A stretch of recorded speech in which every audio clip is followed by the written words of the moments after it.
Hello student. तो कैसे हैं आप लोग। और जिसका इंतज़ार बेसब्री से था वो आ गया है, यानी कि 10th क्लास का मॉडल पेपर जो कि अभी अभी सेट 1 मिला है हम लोगों को। तो आज हम लोग कोशिश करेंगे कि सेट 1 का फुली सॉल्व कर दें, है ना। और इसमें कोशिश कीजिएगा कि जिस टाइप के क्वेश्चंस दिए जा रहे हैं लगभग हर एक सेट में इसी टाइप के क्वेश्चंस आएंगे। अगर आप 5 सेट अच्छे पूर्वक से अगर आपने सॉल्व किया है तो हमें लगता है कि आप मैक्सिमम नंबर गेन करेंगे। ये मैं गारंटी देता हूँ कि अगर आपका पेपर 80 मार्क्स का है तो अगर सैंपल पेपर भी अच्छे से कर लीजिएगा तो कोई आपका 70-75 से रोकने वाला नहीं है, ठीक है ना। तो आप वीडियो में बने रहिए और वीडियो को स्किप करके नहीं देखना, आपको एकदम अच्छे तरीके से देखिए, चीज़ों को समझिए, कंसेप्ट को समझिए, आपको हर एक तरीके से क्लियरिटी होगी और कोई प्रॉब्लम नहीं होगी, है ना। चलिए स्टार्ट करते हैं। आज हम लोग लिए हैं जो सेट 1 है, सेट 1 का क्वेश्चंस स्टार्ट करेंगे, जो कि इसमें 2 खंड है।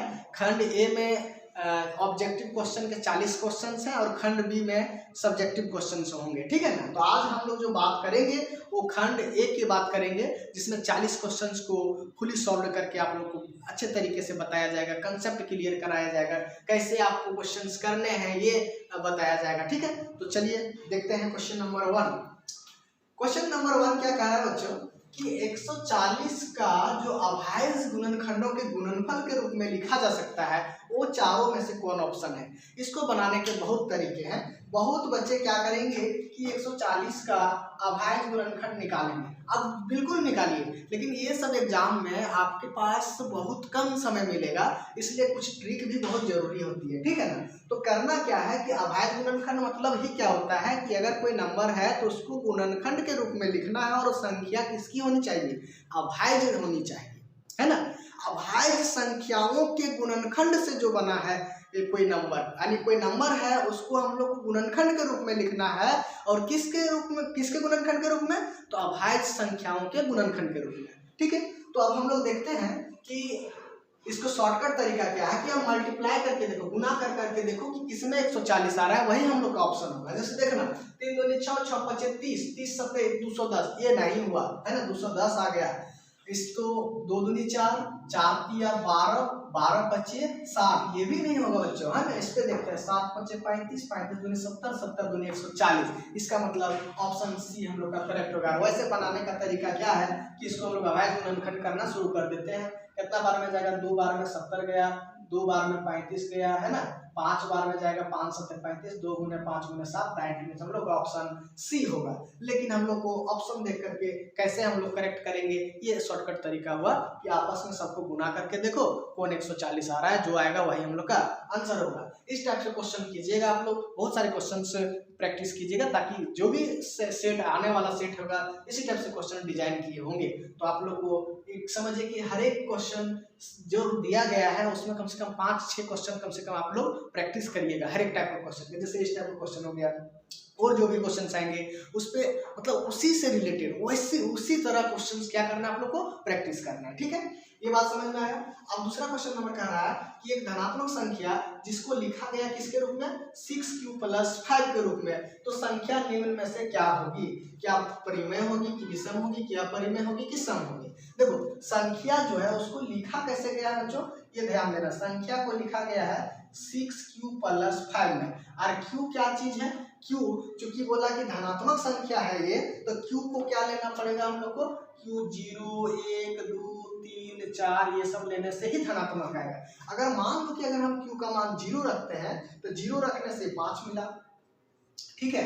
अगर हम q का मान 1 रखते हैं, 6 गुने 1 6, 6 5 11, 11 मिला, है ना। अगर 2 रखते हैं, 6 दूनी 12 5 17 मिला। यानी ये सब संख्या क्या है, ये सब संख्या क्या, कौन सी संख्या है, विषम संख्या है ना।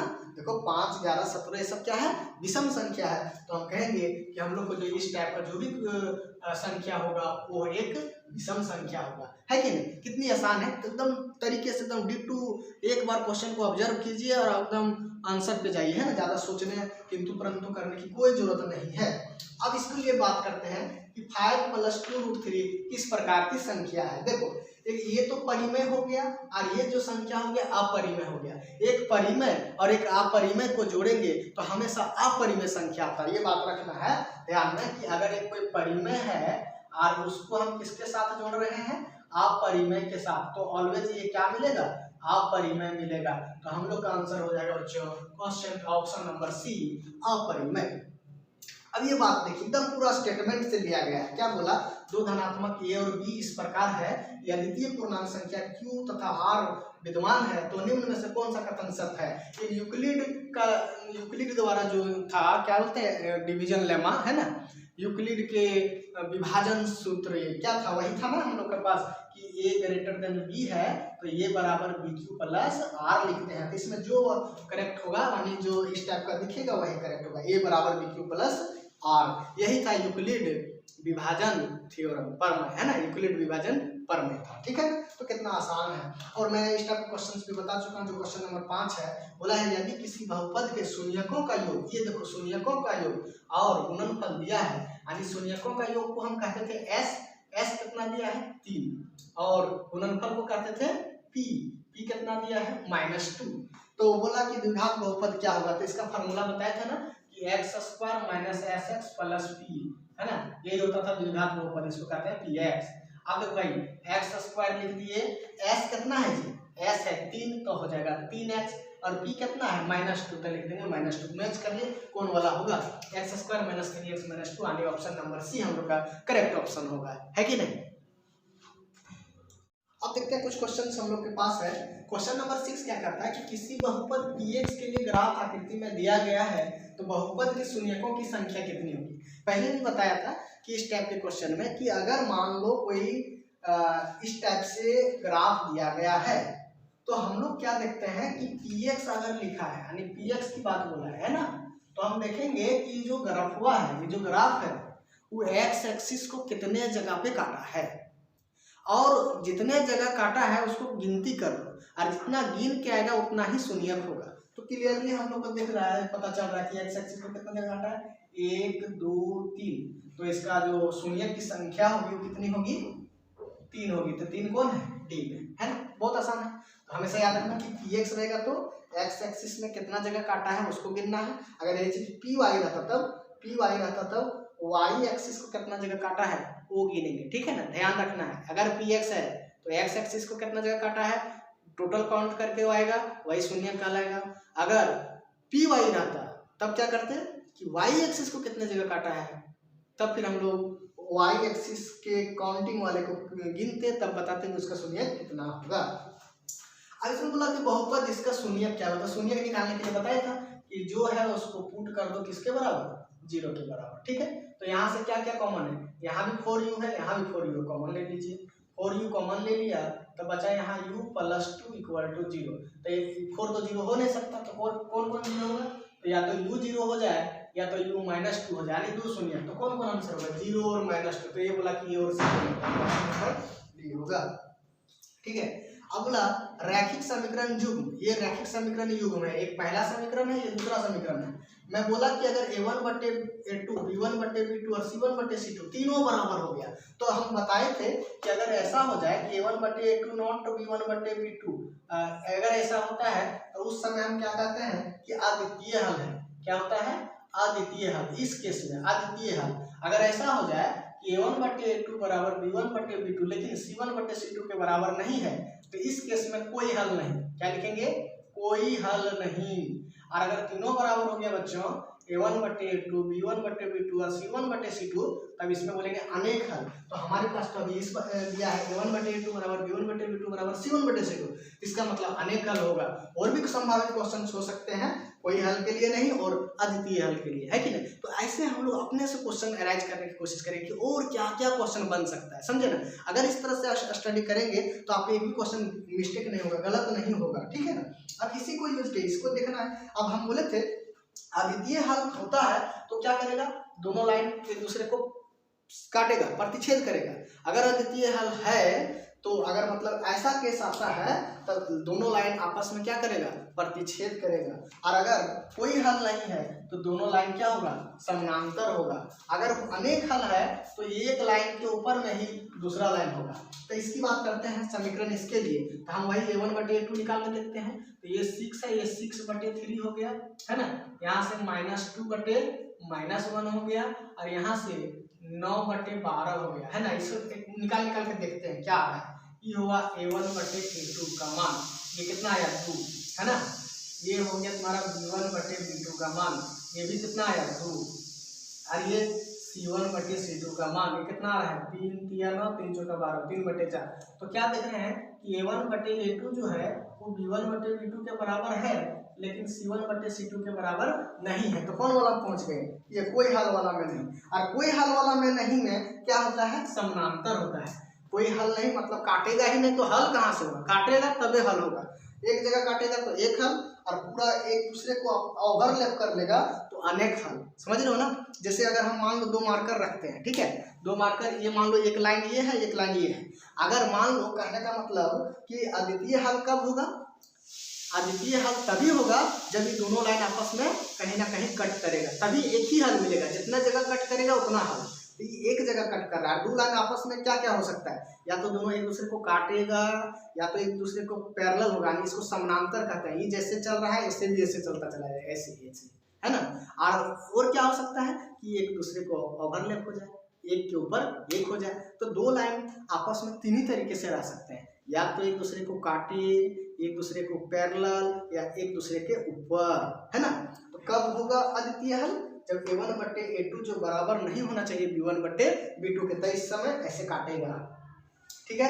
अगर a1/a2 बराबर b1/b2 लेकिन c1/c2 नहीं है, तब ये पैरेलल रहेगा, है ना। पैरेलल रहेगा मतलब ये जो लाइन का पटरी समझते हो, देखा होगा जो रेलगाड़ी चलता है उसकी पटरी पैरेलल चलती है ना, उसी तरह से, ठीक है। और ये देखो a1/a2 बराबर b1/b2 और c1/c2, अगर ऐसा हो गया तो एक दूसरे के ऊपर रहेगा, एकदम पता नहीं चलेगा कौन किसके ऊपर है, ठीक है। तो उसको कहते हैं हम लोग ये संपाती, क्या कहते हैं, संपाती। तो बात समझ में आया है ना। तो ये था हम लोग का, तो ऑप्शन कौन सा जाएगा, समानांतर है, ठीक है। और क्वेश्चंस देखते हैं हम लोग। तो अब देखते हैं और क्वेश्चंस हैं। क्वेश्चन नंबर 10 क्या कह रहा है कि समीकरण युग्म 20 और 20 का हल क्या होगा, है ना। मतलब एक समीकरण ये है आप लोग के लिए और दूसरा समीकरण ये है, इसका हल क्या होगा। बड़ा आसान है।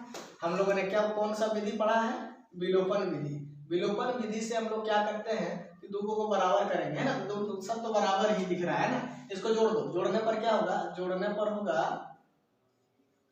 कि ये दोनों कट जाएगा, तो जोड़ेंगे तो ये 2x हो जाएगा, ये हो जाएगा 6 2 8, तो x का मान 8/2 - 4। अब यहाँ रख दो एक में, है ना, 4 रख देते हैं, x का मान 4, तो y का मान 6 - 4 हो जाएगा, यानी कि 2। 4 और 2 क्या होगा ऑप्शन, यानी 2 और 4 यही है ना।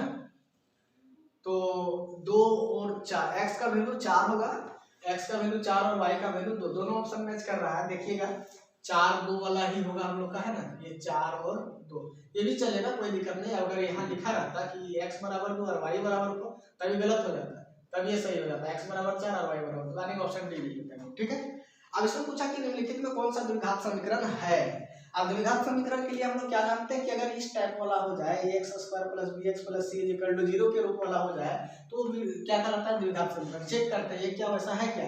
तो देखो इसको क्या लिख सकते हैं हम लोग, x² - 3x बराबर x² - 7, x² से कट गया तो x² वाला टर्म ही खत्म हो गया, तो ये द्विघात समीकरण तो नहीं हो सकता, है ना। इसी तरह से इसको चेक करो, तो इसमें क्या करेंगे, a + b के होल स्क्वायर में तोड़ेंगे तो x² + 2x + 1 होगा, और इधर x² - 5x होगा। x² से x² कट गया तो ये भी x² का टर्म नहीं थी, द्विघात समीकरण नहीं होगा। अब इसकी बात करते हैं, ये भी तोड़ो वैसे ही, तो x² + 2x + 1 = 2x - 3। अब इधर 2x कैंसिल हो गया, तो यानी कि x² + 4 = 0, यानी कि ये द्विघात समीकरण होगा, क्योंकि ये ax² + bx + c के रूप में है ना। तो ऑप्शन सी हो जाएगा। चेक करने के लिए इसको भी चेक कर सकते हैं, लेकिन ये द्विघात समीकरण नहीं होगा, हम लोग को option number C correct option हो जाएगा। अब बोला कि द्विघात समीकरण के मूलों की प्रकृति क्या होती है। मूल की प्रकृति के लिए हम बोले थे कि डी होता है, जिसको मान होता है -b² b² - 4ac, b² - 4ac। अगर ये ग्रेटर देन 0 है तब होगा वास्तविक और असमान, क्या होगा वास्तविक एवं असमान। और अगर मान लो कि B square minus 4ac equal to 0 है तो वास्तविक होगा प्लस में समान होगा, क्या होगा समान, ये याद रखना, ठीक है, मतलब दोनों मूल समान होंगे। और अगर कहीं B square minus 4ac less than 0 हो गया तो वास्तविक नहीं होगा, वास्तविक नहीं होगा, ये याद रखना आप लोग को, ठीक है। याद क्या है, मतलब काम वैसे चलते फिरते याद हो जाएगी कि बी स्क्वायर माइनस 4ac का वैल्यू अगर 0 से बड़ा आ गया तब होगा वास्तविक और दोनों अलग अलग होंगे, और अगर 0 के बराबर आ गया तो वास्तविक और दोनों समान होंगे, और लेस देन 0 आ गया तो वास्तविक नहीं होगा। तो यहाँ से बताओ ABC कितना है, ए का मान 1 है, बी का मान 1 है, सी का मान -1 है ना, सी का मान -1 है, तो डी का मान क्या जानते हैं, बी स्क्वायर माइनस 4ac, इसको डी कहते हैं। मान रख दो 1 का स्क्वायर 1 ही होगा, 4 × 1 × -1 तो क्या आ रहा है 1 माइनस माइनस प्लस 4 हो जाएगा 5। ये क्या है 0 से बड़ा है ना, तो 0 से बड़ा के लिए क्या होता है वास्तविक एवं असमान, तो वास्तविक एवं असमान हम लोग का क्या हो जाएगा, ये देखो वास्तविक तथा असमान हम लोग का करेक्ट ऑप्शन हो जाएगा दोस्तों, ठीक है ना। अब इस तरह से पूछा कि ax² plus bx plus c equal to 0 के दो भिन्न वास्तविक मूल्य होंगे, दो भिन्न अलग अलग वास्तविक मूल्य, तो अलग अलग वास्तविक मूल्य के लिए यही बात बताया गया कि भाई बी स्क्वायर माइनस 4ac किसके बराबर होना चाहिए, ग्रेटर देन 0 के होना चाहिए, है कि कितना आसान है। अब इसमें बोला प्रथम पद ये है, सारांतर डी है, तो एपी का nवां पद क्या होगा, nवां पद का फार्मूला क्या होता है, an बराबर a plus n minus 1 × d, ये पूरा फार्मूला से ही लिया गया होगा, है ना, तो कोई दिक्कत नहीं, हम लोग ऑप्शन डी हो जाएगा। इसमें बोला कि इस एपी का कौन सा पद 58वां पद है, ये बात होगा, ठीक है, तो ये फार्मूला हमको जानना पड़ेगा, ये an बराबर क्या होता है a plus n minus 1 × d, an कहलाता है, ये कहलाता है कि nवां पद क्या होता है, ये क्या कहलाता है nवां पद। अच्छा ये कहलाता है पहला पद, पहला पद क्या है, अरे डी कहलाता है सार अंतर, सार अंतर, और n कहलाता है कुल पद, इसमें कितने टोटल पद था। अब देखो इस एपी से हमें a मिल गया पहला पद, पहला पद कितना है a बराबर 3, और डी क्या है अंतर, मतलब दूसरा में से तीसरा को पहला को माइनस करो, 8 में से 3 माइनस कर देंगे, तो ये सारा अंतर कहलाता है। देखो हर एक जगह करेंगे जो अंतर होगा, मतलब दूसरा को पहला से, तीसरा को दूसरा से, चौथा को तीसरा से, हर एक जगह अंतर क्या आएगा 5 आएगा, 8 में से 3 गया 5, 13 में से 8 गया 5, 18 में से 13 गया तो 5, तो ये कहलाता है डी सार अंतर, डी कितना हो गया 5, है ना। अच्छा बोला क्या कौन सा पद कितना होगा 78 होगा, तो हम मान लेते हैं कि nवां पद 78 होगा, nवां पद को क्या कहते हैं an, an कितना हो गया जी 78। अब देखो हमें पूछा क्या कौन सा पद, कौन सा पद मतलब कौन सा पद n हमें पूछ लिया गया है ना, n पूछ लिया गया, कौन सा पद होगा जो 78 होगा, तो फार्मूला लिख दो an बराबर a plus n minus 1 × d, अब जो जो दिया है उसको रख दो, an कितना है 78 लिख दिया, a कितना है a है हम लोग का a पहला पद 3 है, ठीक है, n ही निकालना है, नहीं जानते हैं, जो नहीं जानते उसको वैसे ही छोड़ दो, और d कितना है 5। अब देखो क्या करना है, इसको सॉल्व करना है, ये हो गया 78 इक्वल टू 3, ये 5 दोनों में गुना हो जाएगा तो 5n माइनस 5 हो गया, अब 3 में से 5 जाएगा, 3 में से 5 जाएगा तो -2 है ना, -2 हो गया, और -2 को पकड़ के इधर ले आया तो 78 प्लस 2 हो जाएगा इज इक्वल टू 5n, तो ये हो जाएगा 80 बराबर 5n, तो n का मान निकालना है,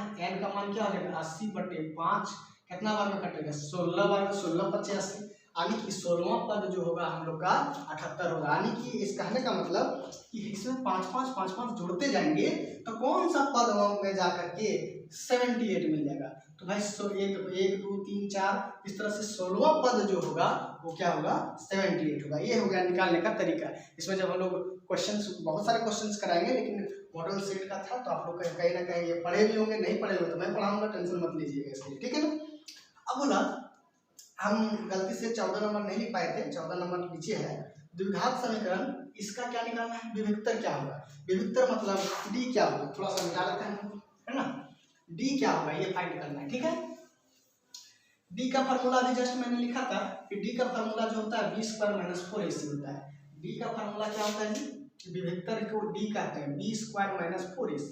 अब यहाँ से देखना है ये कितना है, ये 1 है, बी -1 है, सी 3 है ना, मान रख दो, -1 का स्क्वायर कर दो, -4 × वो a का वैल्यू 1 और c का वैल्यू 3, तो ये कितना हो जाएगा -1 का स्क्वायर 1 और -12 या -11, तो -11 ही क्या होगा विवेक्टर होगा। बहुत आसान क्वेश्चन है बच्चों, ठीक है ना, घबराने की कोई जरूरत नहीं है और एकदम खूब प्रैक्टिस कीजिए जितने दिन बचे हैं।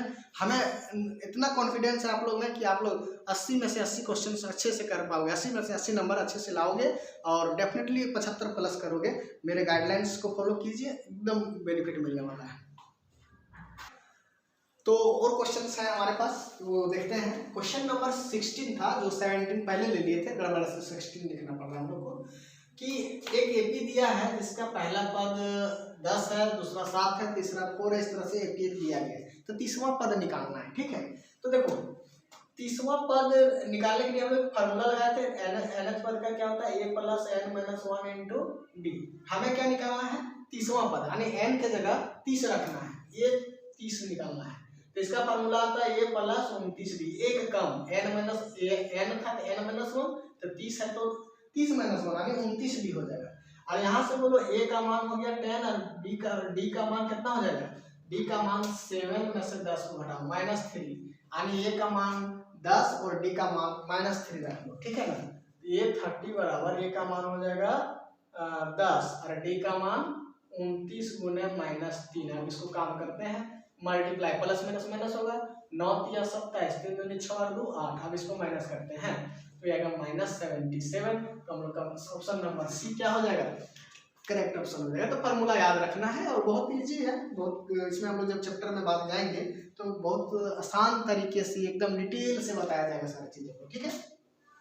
समरूप त्रिभुज के संगत भुजाएं क्या होता है, समझो। देखो समरूप त्रिभुज मतलब एक ही जैसा दिखने वाला त्रिभुज, तो एक ही जैसा दिखने वाला त्रिभुज दोनों बराबर ना हो, ये भी तो हो सकता है। तो ज्यादातर क्या होगा कि वो समानुपाती होता है, बराबर नहीं होता है। समरूप मतलब एक जैसा दिखने वाला, लेकिन दोनों जब उसको सर्वांशम होगा तब एक दूसरे को बराबर, ठीक है। बात समझ में आया। समरूप में क्या होगा, समानुपाती होगा। अब इसमें बोला दो समरूप त्रिभुज की भुजाएं दिया गया है 4:9, तो इन त्रिभुजों के क्षेत्रफल का अनुपात क्या होगा। तो याद रखना कि जैसे देखो क्षेत्रफल की बात करा तो एरिया ऑफ त्रिभुज किसका, मान लेते हैं ABC और एक तो ले लिया किसको PQR, है ना, PQR। तो ये जो इसका जो अनुपात होता है ना, उसके इसके भुजा का होल स्क्वायर जो दिया है उसका, और इसके भी भुजा का होल स्क्वायर जो दिया है, यानी कि जो भी भुजा दिया रहता है तो इसमें क्या होता है 4 का स्क्वायर कर देंगे और इसमें 9 का स्क्वायर कर देंगे, तो 16 बटे कितना हो जाएगा 81। तो 16 बटे 81 हम लोग का करेक्ट ऑप्शन हो जाएगा। यानी 16 बटे 81 को क्या लिखते हैं 16:81, ठीक है। तो ऑप्शन नंबर डी होगा। अब ये क्वेश्चन बड़ा इंपॉर्टेंट है कि ABC में, ये देखो ABC में AB कितना है 6√3, AC कितना है 12 सेंटीमीटर और BC कितना है 6 सेंटीमीटर। तो B कौन क्या होगा। तब एक काम करते हैं ABC बनाएंगे सबसे पहले, लेकिन B कौन बोला है तो B को पहले यहाँ रख लेते हैं, है ना। और अब बात आती है कि C कहाँ पे होगा, तो इसको अगर मान लो हम AC बात बोला है ना, A से C क्या होगा सबसे बड़ी बात भुजा होगी। A से C कितना है 12, A से C क्या है 12 है, और B से C कितना है 6 है। तो इसको दे देते हैं एक तो हम लोग को ये बताया नहीं कि कौन कहाँ पे समकोण है ना। तो A से C को 12 बोल दिया। तो एक काम करते हैं, समकोण, इसको क्वेश्चन में त्रुटि है, समकोण बोलना चाहिए था कि कहाँ पे समकोण लिया जाएगा। और ऐसे अगर हम लोग देखें A से C 12 सबसे बड़ा है, तो फिर B को यहाँ रखना ही पड़ जाएगा, है ना, क्योंकि A से C सबसे बड़ा है। तो A से C सबसे बड़ा मैंने 12 सेंटीमीटर और B से C बोला, तो इसको मान लो 6 ले लिया, इसको 6√3 ले लिया, तो पाइथागोरस जैसा हो गया।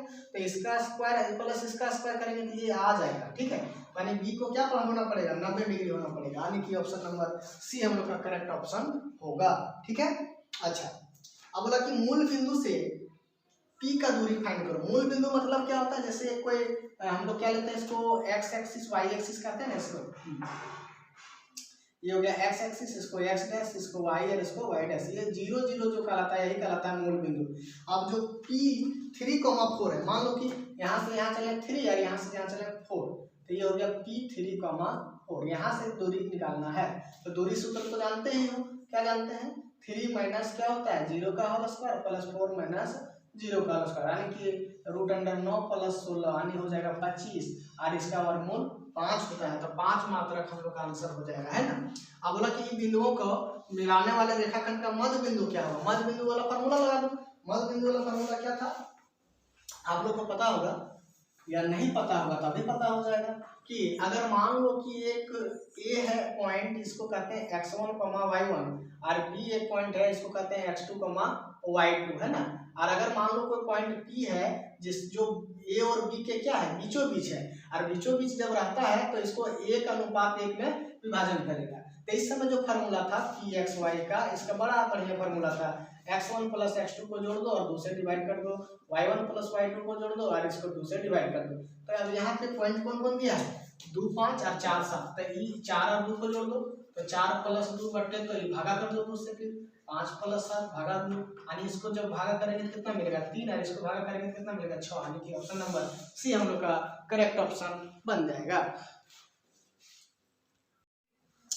तो बच्चों अब हम लोग क्वेश्चन नंबर 23 की ओर देख रहा हूँ। जैसे बोला कि 2 sin a = sin 2a है, तो a का मान क्या होगा। तो इस टाइप के क्वेश्चन में क्या करना है कि बैठा बैठा के देखिए, ठीक है, कि कौन दोनों पक्ष को क्या करेगा, संतुष्ट करेगा। अगर 30 डिग्री लेते हैं तो 30 डिग्री लेते हैं तो sin 30 डिग्री का मान जो होता है वो कितना के बराबर होता है, 1/2 के बराबर, ठीक है।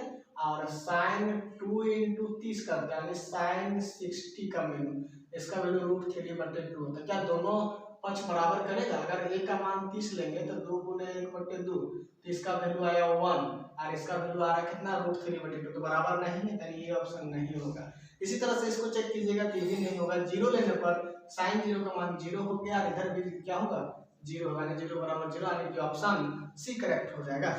और इस टाइप वाला क्वेश्चन में बोले थे कि 48 और 42 को जोड़ो तो 90 आएगा, साइन और कॉस का माइनस में है तो डायरेक्ट आंसर 0 होगा, है कि नहीं। अब से बोला यदि sin a = 3/5 है तो बोला cos a का मान क्या होगा। तो sin a जैसे हम लोग एक बनाएंगे त्रिभुज, इसमें यहाँ a बोल दिए, ये b हो गया, ये c हो गया, तो sin a का मान कितना है 3/5, और sin a क्या होता है तो परपेंडिकुलर यानी लंब बटे कर्ण। तो ये तुम्हारा दिया हुआ है 3 है और ये 5 है, तो इसको निकाल सकते हैं कि नहीं, ये निकलेगा कितना 5² - 3², यानी कि 25 - 9, है ना। तो ये जगह √16 यानी 4, तो ये आया 4। कॉस क्या होता है, कॉस ये क्या लिखेंगे तो ये आधार बटे कर्ण यानी 4/5, तो हम लोग का आंसर क्या हो जाएगा 4/5। अब नेक्स्ट क्वेश्चन देखिएगा 26 नंबर, ये बड़ा इंपॉर्टेंट क्वेश्चन है कि धरती पर एक मीनार ऊर्ध्वाधर खड़ी है। जैसे जैसे बात बोल रहा है वैसे काम करो। धरती पर एक मीनार है, मान लीजिए ऐसा है, ऊर्ध्वाधर खड़ी है मतलब सीधा खड़ी है। धरती के एक बिंदु जो मीनार के पाद बिंदु से 15 मीटर दूर है, मतलब धरती पर ही एक बिंदु है जो इस मीनार से कितना दूरी पर है 15 मीटर दूरी पर है। इसको मान लेते हैं कि ये भी मीनार था और ये बिंदु जहाँ पे इसको सी का है ये, ठीक है। अब क्या बोला, मीनार के शिखर का यूनियन कोण 60 डिग्री है, यानी यहाँ से, यानी यही बोला ना धरती के पाद बिंदु 15 मीटर दूर है और मीनार के शिखर का यूनियन कोण मतलब ये वाला कोण जो होगा, है ना, यूनियन कोण, ये कितना है 60 डिग्री है, 60 डिग्री है। तो पूछ लिया कि मीनार की ऊंचाई क्या है। मान लेते हैं कि मीनार की ऊंचाई कितना है h है। अब यहाँ से देखो h है, तो ये कौन सा रिश्ता है, ये देखो इसको कहते हैं लंब, इसको कहते हैं बेस, तो हम किसको लगाएंगे tan 60 डिग्री लगाएंगे। tan 60 डिग्री बराबर कितना हो जाएगा h/15, ये इधर मल्टीप्लाई हो गया, तो h = 15 गुने, और इसका मान होता है √3, तो 15√3 हो जाएगा आंसर हम लोग का, ठीक है। तो 15√3 हम लोग का ऑप्शन नंबर बी करेक्ट हो जाएगा। अब नेक्स्ट क्वेश्चन बोला कि त्रिभुज PQR में एक त्रिभुज बना लेते हैं जो PQR है। PQR बोला कि Q समकोण है, तो Q में समकोण PQR हो गया, ठीक है।